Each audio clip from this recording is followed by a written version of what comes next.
very first business coach, who I talk about all the time, his name was Rick White, has given me some really, really powerful tools. And it's interesting because for me, he was probably more of a therapist, that poor man, than he was a business coach. But he taught me some very, very important lessons about daily life.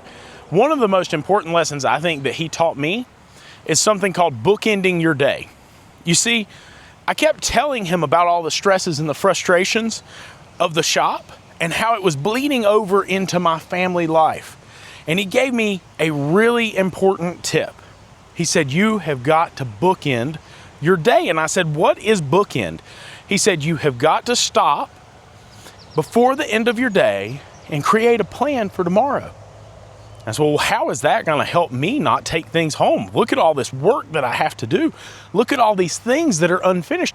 How in the world am I going to take care of all of this stuff if I'm going to stop 30 minutes early and plan tomorrow? And he said, that's the exact point.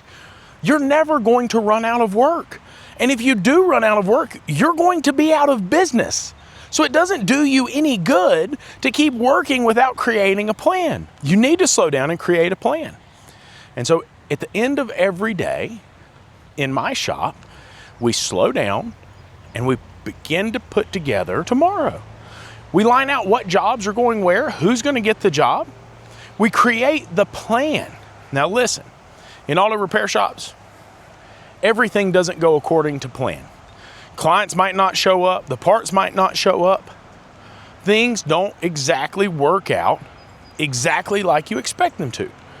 But the good news is, once you have a plan, you can have a backup plan. You can have navigating sequences where you can work your way around that challenge. But see, if you don't have any plan at all you do is go home and think about all the things that could be, that would be, that should be, that aren't going to work out right, that didn't work out today, that you didn't stop to have a plan for. You didn't solve the problem before you left work. So you see, if you bookend your day, you will get your time at home back. You'll reduce your stress at home to such a degree that it doesn't seem like the shop is consuming your whole life. And this isn't just auto repair, this is any business. So listen, if you're taking work home with you, I would encourage you to slow down, stop at the end of the day, 30 minutes, an hour early, and begin to lay out the day for tomorrow. Clean your desk. Start your day the next morning with a nice clean desk, a sheet of paper with the plan and the task list on it. Promise, it'll change your life. Hey, what piece of advice has changed your life as a business owner? I'd love to know. Drop it down in the comments below. If you haven't yet followed, please go click the follow button. Like the video, share the video if you think it would impact somebody else's life. Y'all have a good one.